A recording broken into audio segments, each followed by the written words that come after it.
Hello, everyone. Welcome to another podcast. Today we have a really great guest with us, and his name is Max. And thank you, Max, for accepting my invitation. He's one of the greatest guy in e-commerce. He's every time you will find him speaking on conferences and you will find him to speak about AI and IT and everything. And in this podcast today, we are going to ask him each and every hack you need to know for being an Amazon seller and why these things are important. First thing, Max, thanks for accepting my invitation for my podcast. Welcome. Thank you, and I'm honored to be described as one of the greatest people in e-commerce. I've not had that before, but it's got a nice ring to it. But no, joking aside, it's great to be here. Yeah. So first, I would be, I'm curious to know that you were like from Amazon guy to becoming a e-content CEO. What's your journey behind it? I would love to know. Sure. So I worked at Amazon for 6 years, and my now co-founder showed me the first public release of Stable Diffusion in a few days after it launched. Maybe it was September 2022, and this was the first time before Midjourney, the first time I'd ever seen something where you could type in a text and generate an image. And I said to him, "Oh, like rather than generating a random image, kind of a random, just generic stuff, could you like take this specific coffee cup and make a specific like lifestyle image of that specific cup?" And he basically built a demo of this over the weekend, and it had all these issues that AI had in that time of kind of hallucinations and all of that. But basically, I was like, wow, this is going to be so transformational. I went full time working on eComtent. That's about to just very close to 2 years ago now, and we've been building ever since. And now we have evolved the company from just doing the lifestyle images. We helped AI generate the entire product listing and specifically optimized for AI powered search and Cosmo and Rufus. So that's kind of our backstory. That's great to hear. You started from the images to complete listing and Yeah. listing journey and each and everything actually. So that was the journey. So, what was your motivation behind launching the e-content actually? So you were Um, at Amazon first, as you have mentioned, here, and things were not going good, and I think you were getting. What was the real motivation behind it? honestly, I've always wanted to run my own business. So my first kind of business that I ran was when I was about 15, and I've always been very entrepreneurial. I love kind of working with entrepreneurs, helping entrepreneurs, and really, whilst I shouldn't admit this, but whilst I was working in Amazon, I was kind of exploring lots of different side projects, and I was an e-commerce seller as well, and lots of different things like this. But when I saw this kind of AI revolution in the early days, I kind of just had this sense that it was going to be so transformational, and this was kind of my really once in a lifetime opportunity to kind of get into the space. And if I didn't do it now and like start a business, at the very beginning of kind of the generative AI revolution, then I would never do it because it was just it was the right timing. I was also in the right place in my career. I kind of been at Amazon for 6 years. I achieved what I wanted to achieve there. So yeah, that's kind of why I did it. That's it's great to hear each and everything you have explained very perfectly. So, so how did you experience at Amazon and influence the creation of this platform? Well, I mean, my experience at Amazon was I spent a lot of time working in the IDQ teams and in the kind of setting up the browse nodes. Specifically, I was part of the team that launched Amazon in Singapore. So I like my role there was to like set up all of the browse nodes for that new marketplace. So I've always been super interested in search and discoverability throughout my career at Amazon, and that really kind of we've been using that kind of really like passion for that, but also my knowledge in the space to help to build eComtent into the best software to rank for these new algorithms on Amazon with create content that ranks well. Okay, so you were in Singapore, right? Yes, yeah. So you have moved now into UK, right? I worked in Singapore, and I also worked, in the UK, in the EU as well. Yeah, so I worked, like, my last role at Amazon was a cross EU role, but I was based in the UK. Yeah. So how do you seek the actually land opportunities for an agency owner, like you are a CEO of Ecomtent and you have been, I have seen you conference here and every time present on the conference, and that it's really great to be see the those who have the real knowledge of the industry, they are speaking about it, and that this is one of the great thing about the e-commerce. So how do you seek this opportunity for your agency and for your business, and what things you have learned from these things, and which things are important actually for agency owners? And we are missing, like might be I'm missing, or one of my fellow is missing. Which things are important actually for us? So what was the question? So question was, you have been to, as you have mentioned, in multiple locations, Singapore, EU, UK, and might be sometimes in US. What opportunities we really do have, like an agency owner for our business, for the location, how we can take the advantage for multiple locations?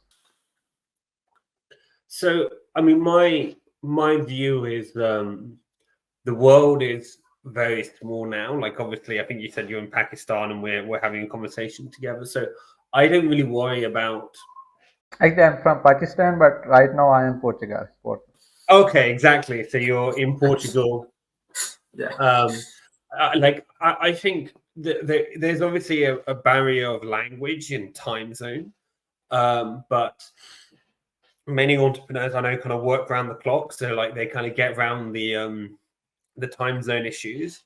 And then in terms of language, we have increasingly advanced large language models that can kind of translate in real time. So I don't really see a like geographical boundaries as an issue in my business. Like, we help sellers from across the globe. We have customers in India. We have most of our customers are in the US, but we also have them in Europe, in India, in Thailand, and like everywhere, right? So we are like our service, because our service generates product listings and like infographics, like the infographics and product listings and A+ content, all of this stuff can be in any language. Most of the customers that we work with will be selling into the US. So they want it in English, and also I understand Amazon in India is also in English. So like most of it is in English, but we can do any language. So I kind of don't really have a view. Like, I think the world is very global, and I would encourage people not to box themselves in and think about like, oh, I'm only in this region, so I should only work with this region. Like, you can definitely work globally with customers. Okay, it's great to hear. As you have mentioned, you can do any language, like you are mostly doing in English, but how do you encounter like in German language? Because in EU, Germany is one of the obviously on top in the markets. And how do you manage in that? Yes.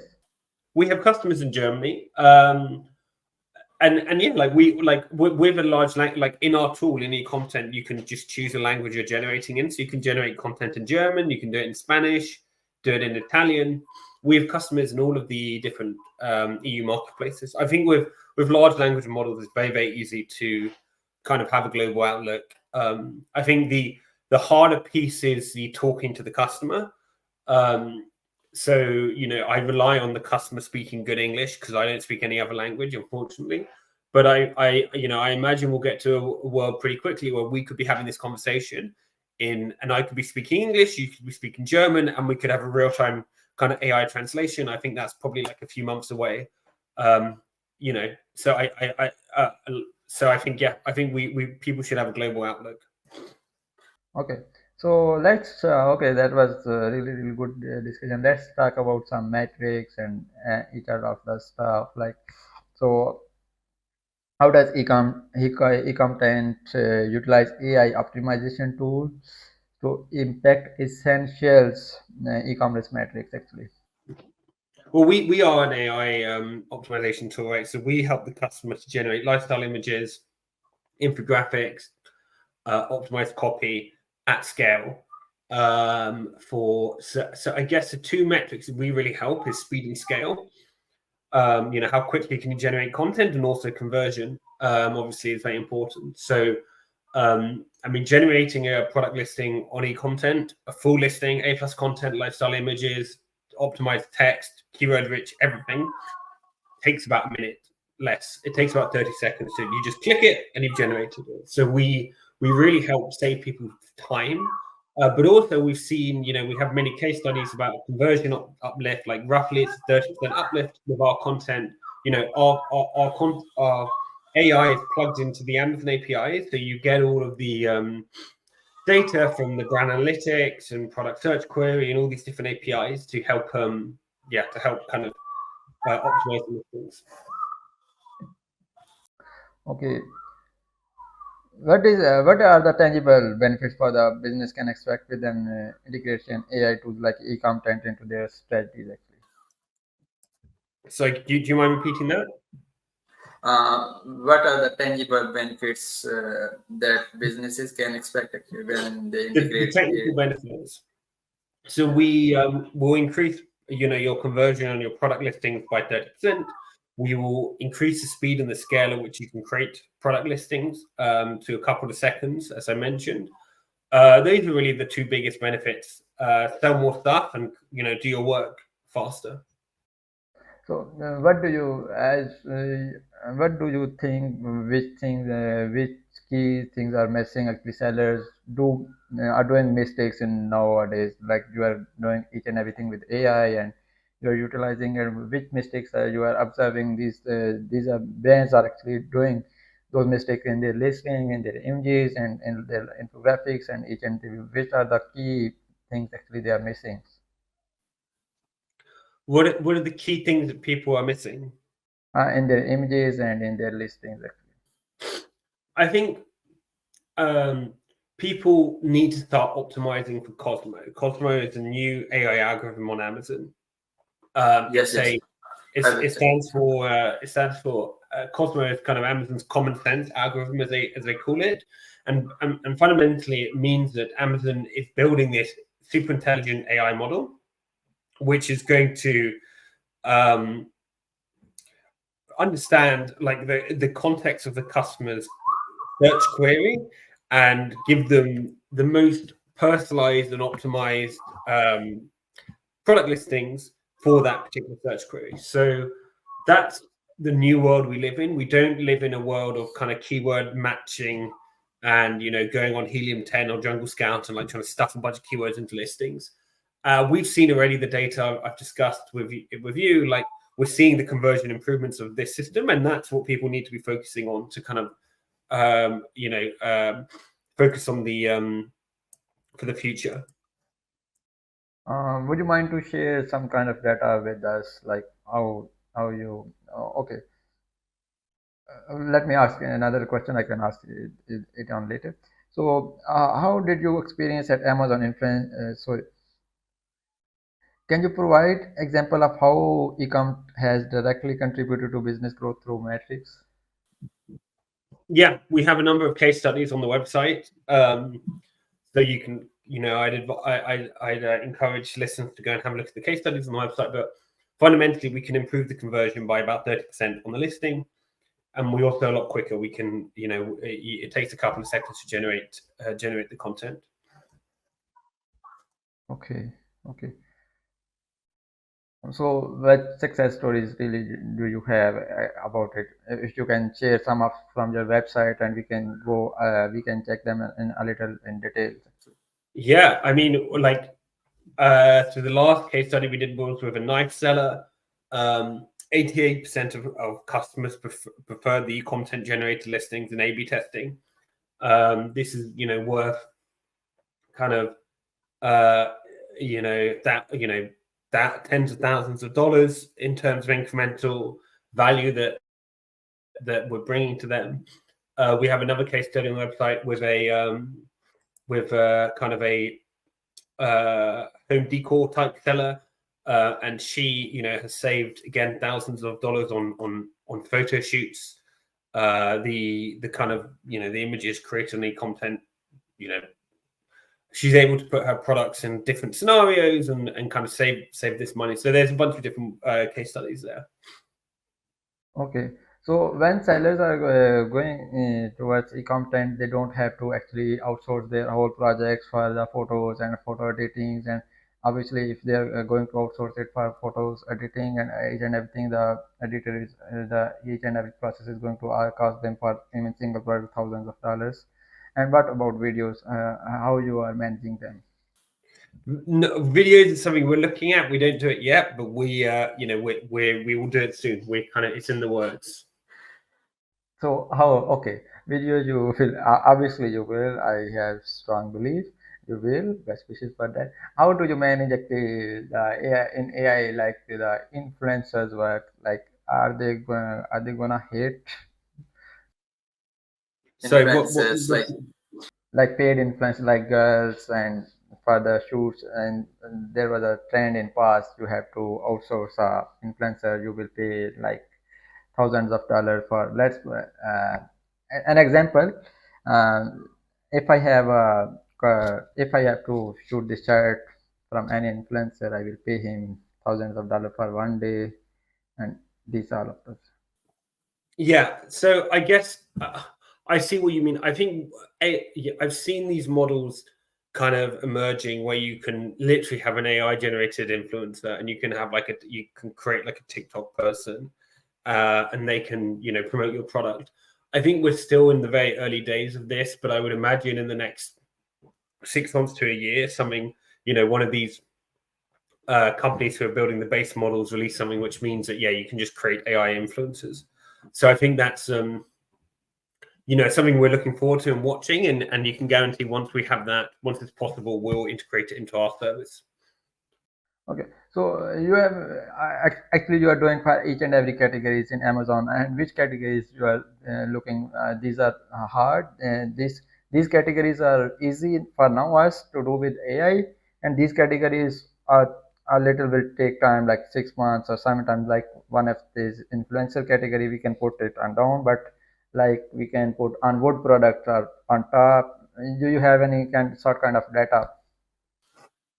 Yeah, so I think AI right now is still not very good with hands. Although I've just been playing with Grok 2, for example, which is the latest image model from X, which is pretty good with hands. But it will get there. But right now, hands are still a bit of a problem. So if you're doing a product that needs to be held, like a tennis racket or something like this, it's probably not. It's and I'm not just saying this for us. I'm talking about all. Like, I just don't think the base models are there yet. They'll get there, but I think anything that isn't held,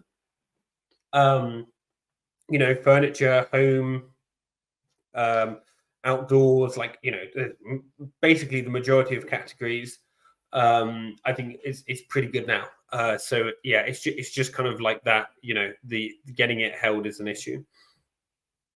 How like if there are let's assume if there are 100 categories, how out of how many categories AI is doing good on them? Do we can we measure them with percentage like 40%, 50%, 60%, or 70%?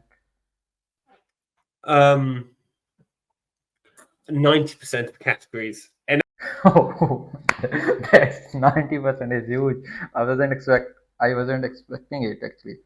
90%. Okay. So which are those categories? 10%. Which are those actually?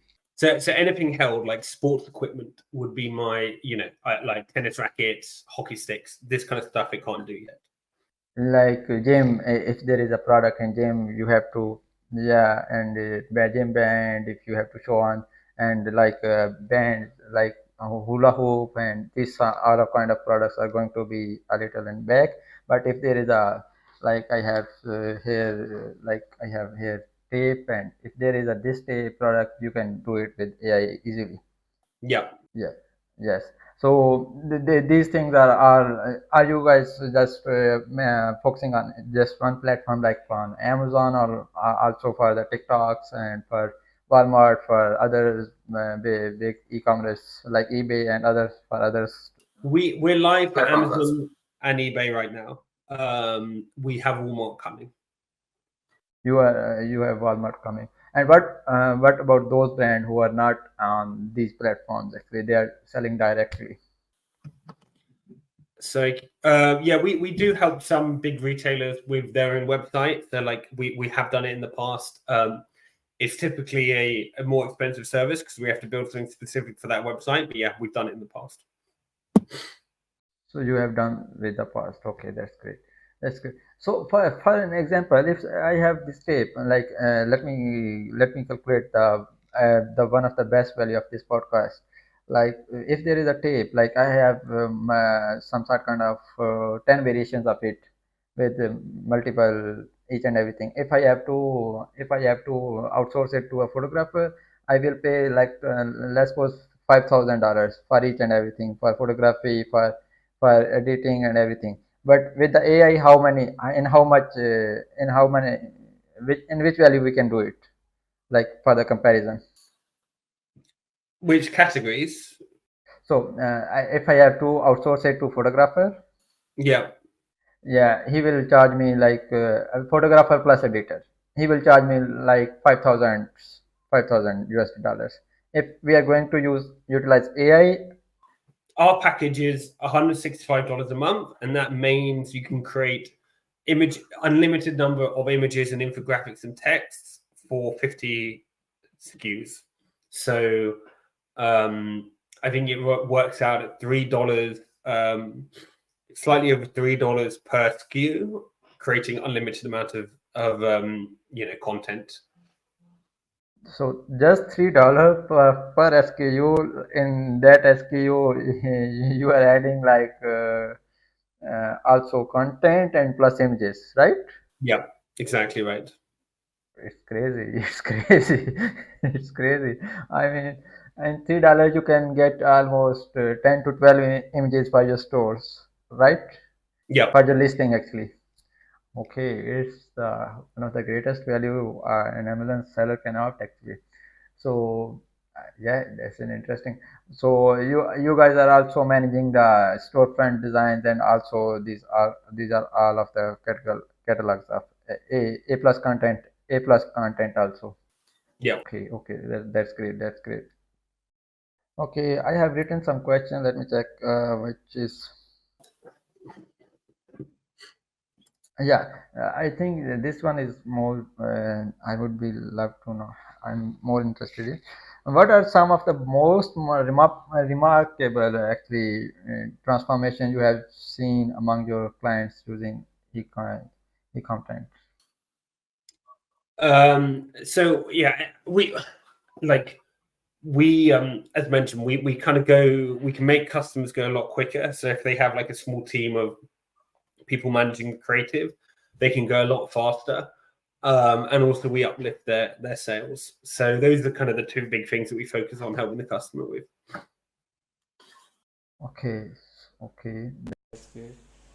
So, what do you Recommend to a seller, like if they I have seen sellers are still doing it like in a they were used to do in past, like perfect do like raw photos, images and each and everything, and they were doing, and still they are doing it. And what tips really do you have for them? I think they should experiment with AI. I'm biased, so obviously I'd say eComtent, but also there's free stuff like you should be experimenting with AI. I typically I think ChatGPT is a bit dodgy personally, because if you create stuff in ChatGPT, it can have all the words that will get you banned on Amazon, like perfect gift or the listing blocked. I mean, but I think you should at least be experimenting with it, playing with it, trying, seeing Midjourney, seeing these things, and then I think it's important.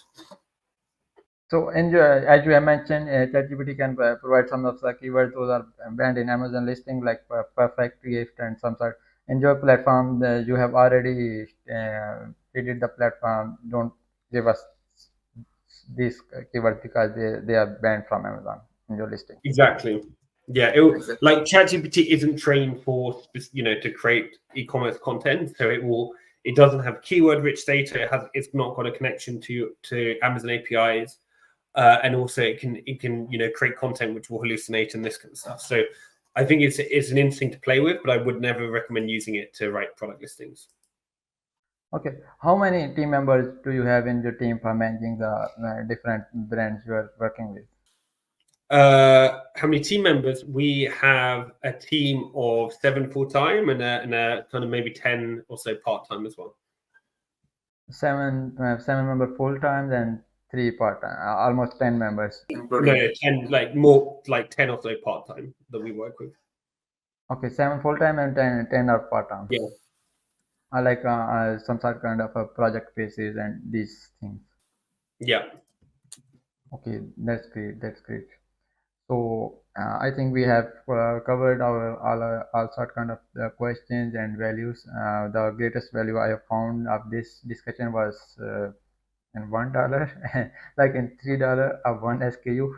That was really one of the interesting things and the most.